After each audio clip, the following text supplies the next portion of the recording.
चुनाव पूर्वांचल की धरती पर आ गया है और जो जोश, उत्साह और जिस तरीके से पार्टी के लिए हमें समर्थन दिखाई दे रहा है, इस बार पूर्वांचल से भारतीय जनता पार्टी का एक भी सांसद जीत करके नहीं जा पा रहा है। जहां अभी तक मैं कहता था, 5वें चरण के चुनाव तक मैं कहता था कि 80 लोकसभाओं में एक सीट पर लड़ाई है, वरना पूरी सीटें इंडिया गठबंधन जीत रहा है। लेकिन जिस समय प्रयागराज का समर्थन मिला है, इधर आजमगढ़ और आजमगढ़ से आगे जो समर्थन मिल रहा है, इधर जो जौनपुर वालों ने तैयारी कर ली है, इस बार तो लग रहा है कि देश के प्रधान सांसद जी अपनी क्यूटो लोकसभा से भी हारने जा रहे हैं और इस बार इनका कोई मैनेजमेंट नहीं चलने वाला। जो मैनेजमेंट कर रहे हैं, दिल्ली से बुला करके सब लोगों को मिलकर के मैनेजमेंट कर रहे हैं, लेकिन जो जानकारी मिल रही है, इनके अपने लोग ही इनको हरा रहे हैं।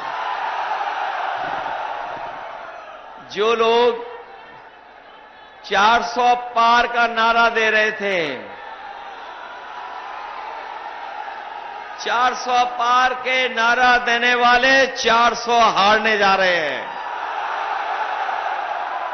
यहां तो सब पढ़े लिखे लोग हैं। अगर कोई 400 पार नारा देगा तो इसका मतलब ये हुआ, अगर 400 पार का नारा किसी ने दिया है तो उसका मतलब ये हुआ है कि कुल लोकसभा की जो सीटें हैं 543, 543, और अगर 400 पार की जीतने वाले हैं तो बताओ कितनी सीटें बनती हैं? केवल 143 सीटें बनती हैं। जो लोग स्वयं स्वीकार कर रहे हैं कि 400 पार 143 सीटें जीतेंगे, इस बार देख लेना जो जनता का गुस्सा है, इस बार 140 करोड़ की जनता इनको 140 सीटों के लिए भी तरसा देगी। और जो गुस्सा बढ़ता जा रहा है, जो गुस्सा बढ़ रहा है इस बार जनता का, ये अभी तो 5 ही चरण खत्म हुए हैं। अभी जनता ने 6वें चरण का फैसला और 7वें चरण का नहीं लिया हुआ है। देख लेना आप, जब 7वें चरण में चुनाव होगा तो जनता का गुस्सा भी 7वें आसमान पर पहुंच जाएगा। इनका इस बार सफाया होने जा रहा है। ये वही भारतीय जनता पार्टी के लोग हैं जिन्होंने कहा किसानों की आय दोगुनी कर देंगे। हमारे किसान भाई और गांवों में रहने वाले लोग, खेती बाड़ी से जुड़े हुए लोग जानते होंगे, पिछले 10 साल की सरकार में हमारे किसान की आय दोगुनी नहीं हुई, बल्कि लागत बढ़ा दी, लागत। और लागत बढ़ने से हमारा किसान तो संकट में चला ही गया, वहीं महंगाई बढ़ा करके हमारे किसानों और गरीबों के ऊपर संकट पैदा किया। जो लोग कह रहे थे आय दोगुनी हो जाएगी, आज खेती बाड़ी करने वाला किसान, गरीब घाटे में जाता जा रहा है। न केवल घाटे में जा रहा है, बल्कि उसने देखा कि जिस समय दिल्ली की सरकार ने फैसला लिया, इन्होंने बड़े बड़े उद्योगपतियों का तो कर्जा माफ कर दिया। जो बड़े संपन्न लोग थे, बड़े कारोबारी लोग, उनका 10 साल में 25 लाख करोड़ का कर्ज माफ कर दिया। और जब कानून बनाया तो कानून ये बनाया कि जिन लोगों का भी 5 करोड़ से ऊपर कर्ज है, उनका कर्ज माफ किया जाएगा। लेकिन हमारे किसानों का लाखों में कर्जा वो माफ नहीं किया गया।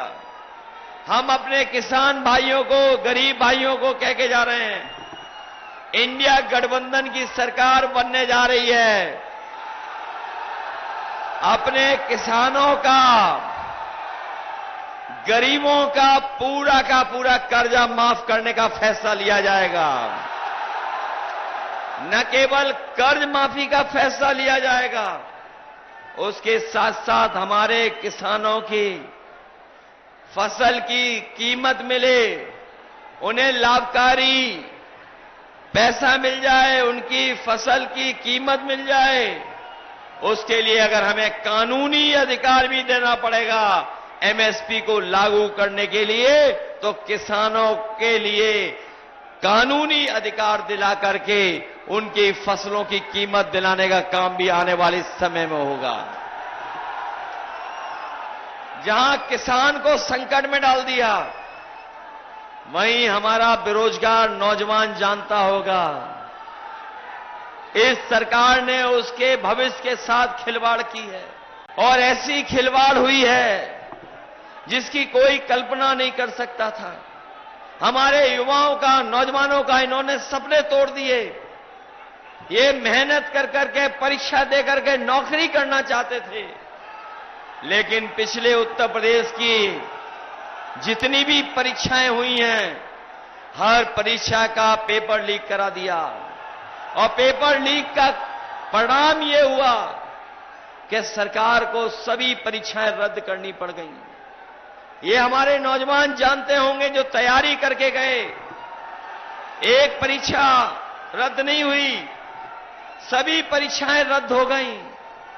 और अभी आखिरी में जो पुलिस भर्ती की नौकरी निकली थी, इस सरकार ने तैयारी की और कहा कि सबसे बड़ी भर्ती पुलिस की करा के दिखाएंगे। 2 दिन परीक्षा लिखाई गई और ये भरोसा दिलाया था युवाओं को, नौजवानों को कि पूरा का पूरा इंतजाम है, सुरक्षित परीक्षा होगी।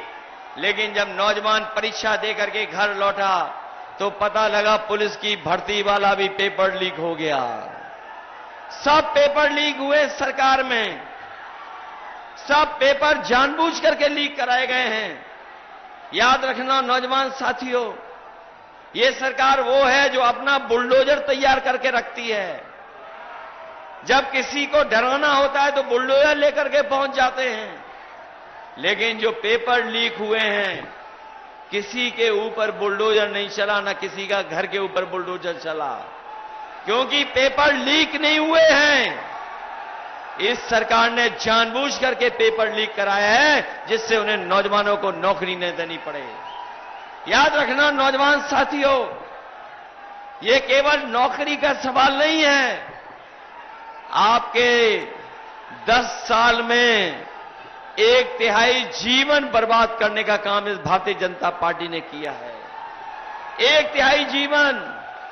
और यही पूर्वांचल का नौजवान सबसे ज्यादा फौज के लिए तैयारी करता था। फौज में भर्ती के लिए अपनी सड़कों से लेकर के ग्राउंड और मैदानों में तैयारी करता था। और वो सोचता था कि फौज में भर्ती हो जाएगी उसको पक्की नौकरी मिल जाएगी, देश की रक्षा करने का उसे मौका मिल जाएगा। वो देश की रक्षा के लिए वर्दी पहनना चाहता था।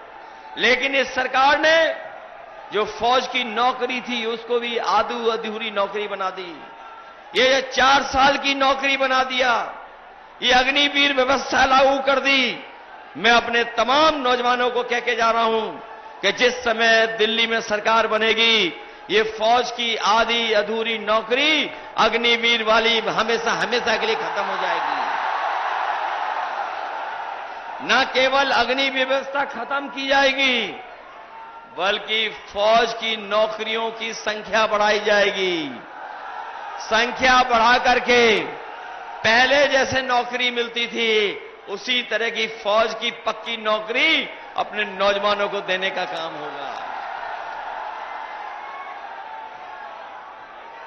इसलिए मैं आप सबसे सहयोग मांगने आया हूं। इस चुनाव में आप सबका सहयोग मांगने आया हूं, और आपसे ये छिपा नहीं है कि इस सरकार ने महंगाई बढ़ाने का काम किया है। न केवल महंगाई बढ़ाई है, बल्कि हमारा किसान भाई जानता होगा, उसकी खाद की बोरी से भी चोरी की है सरकार ने। खाद की बोरी से चोरी हुई है। पहले 5 किलो, फिर और चोरी हुई 5 किलो। बताओ, किसान की बोरी से 10 किलो चोरी हुई कि नहीं हुई?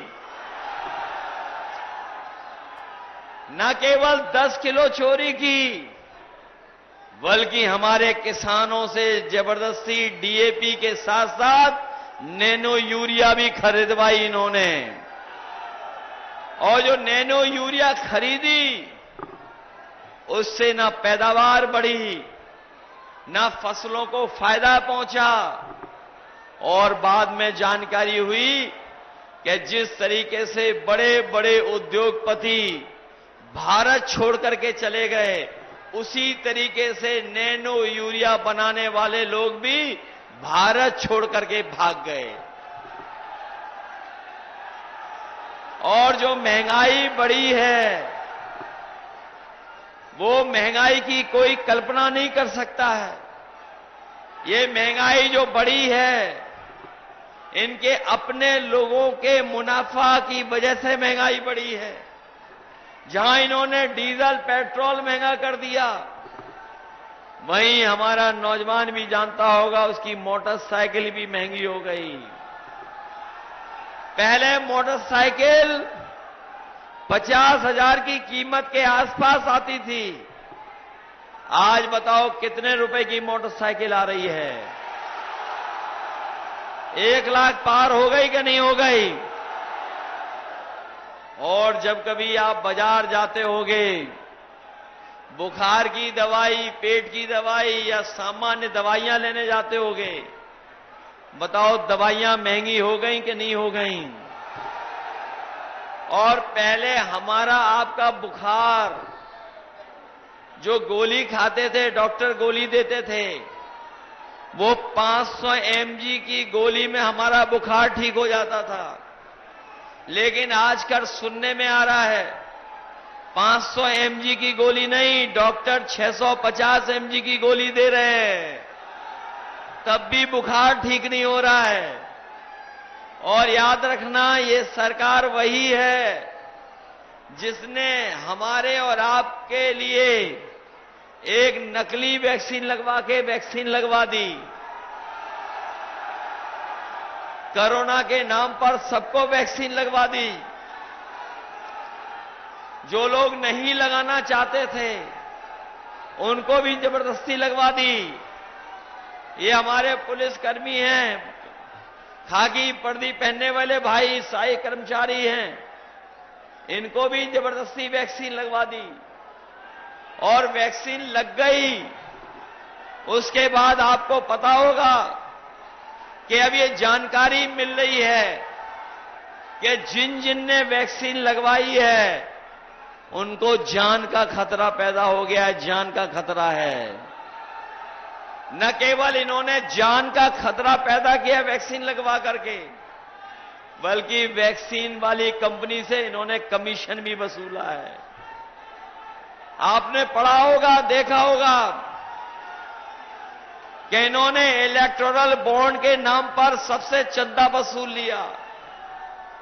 किसी से 1000 करोड़, किसी से 600 करोड़, किसी से 400 करोड़, और जब से इलेक्टोरल बॉन्ड वाली बात जनता जान गई है, तब से भारतीय जनता पार्टी का बेड बच चुका है।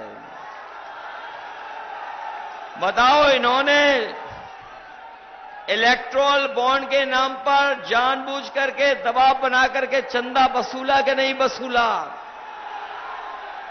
और इलेक्टोरल बॉन्ड ने इनके भ्रष्टाचार की पोल खोल दी है। इतना लूट और इतना झूठ किसी ने जनता को नहीं बोला होगा जितना भारतीय जनता पार्टी के लोगों ने बोला है। आज भारतीय जनता पार्टी के लोग कह रहे हैं और उनके दिल्ली वाले प्रधान सांसद जी कह रहे हैं कि आजकल शहजादे आए हुए हैं, शहजादे वोट मांग रहे हैं। मैं उनसे कहना चाहता हूं कि ये जो शहजादे वाली टीम बनी है, यही आपको शह देगी और यही मात देने का काम करेगी इस बार। और ये कांग्रेस समाजवादी पार्टी मिलकर के 1-11 हो गए हैं। और जौनपुर वाले जानते होंगे, इनके दिल्ली और लखनऊ वाले इंजन टकरा रहे हैं, सामने के नहीं टकरा रहे हैं। बताओ, टकरा रहे हैं दिल्ली और लखनऊ वाले इंजन। वो कहते थे डबल इंजन की सरकार है, लेकिन जौनपुर वाले जानते होंगे कि दोनों इंजन टकरा रहे हैं सामने।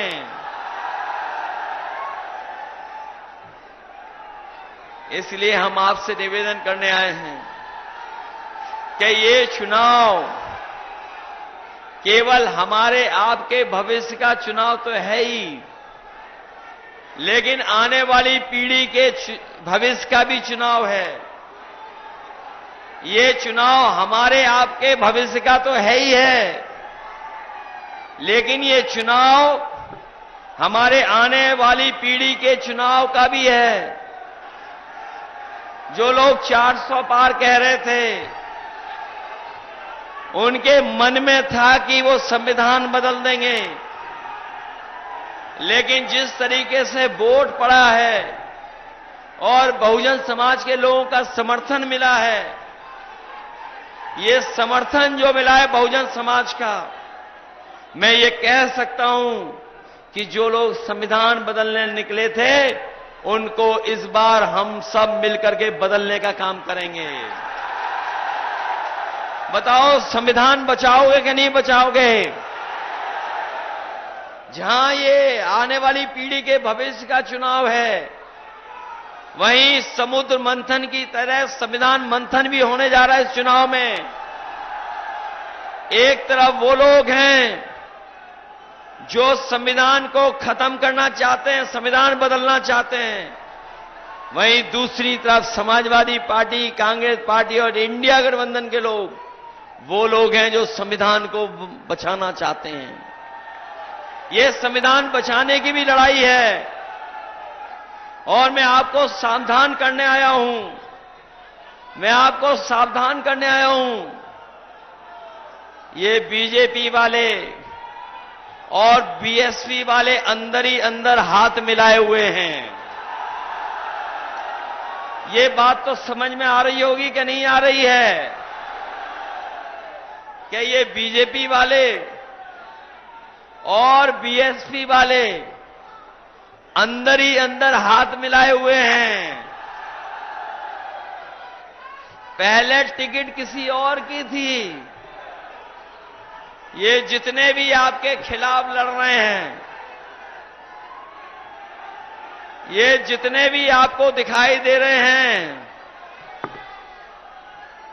ये जितने भी आपको विरोध में दिखाई दे रहे हैं आपके, एक समय था वो सब आपकी पार्टी से टिकट मांग रहे थे। बताओ, टिकट मांग रहे थे कि नहीं मांग रहे थे? लेकिन कोई बंबई से आया, कोई बंबई से आया, इंतजाम कर करके टिकट ले गया। लेकिन जब टिकट का किसी ने विरोध किया तो बताओ कहां पहुंचा दिया उसको? कहां पहुंचा दिया था। कोई ये कह रहा था, मैंने सुना है कोई ये कह रहा था कि आपसे उन्होंने टिकट मांग ली थी बारात में, इसलिए जेल जाना पड़ा।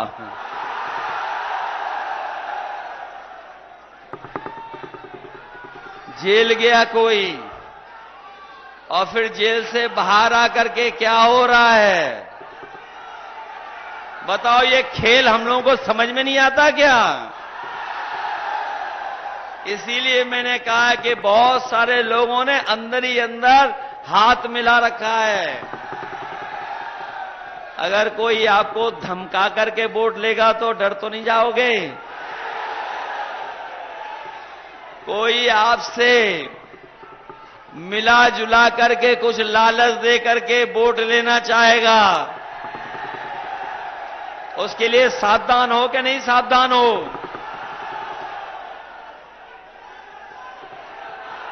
वैसे जौनपुर वाले घबराने वाले लोग नहीं हैं। जो लोग बंबई से आए थे, मैं पहले चरण के चुनाव से देख रहा हूं, मैं पहले चरण के चुनाव से देख रहा हूं। जितने लोग बंबई से चुनाव लड़ने आए थे, उन सबने पहले ही अपनी बंबई जाने की टिकट बुक कर रखी थी। पहले चरण और दूसरे चरण में भी कोई आया था, दूसरे चरण में भी कोई आया था बंबई से, और जैसे ही चुनाव खत्म हुआ वो सीधा बंबई वापस चला गया। ये बगल की लोकसभा थोड़ी दूर अमेठी,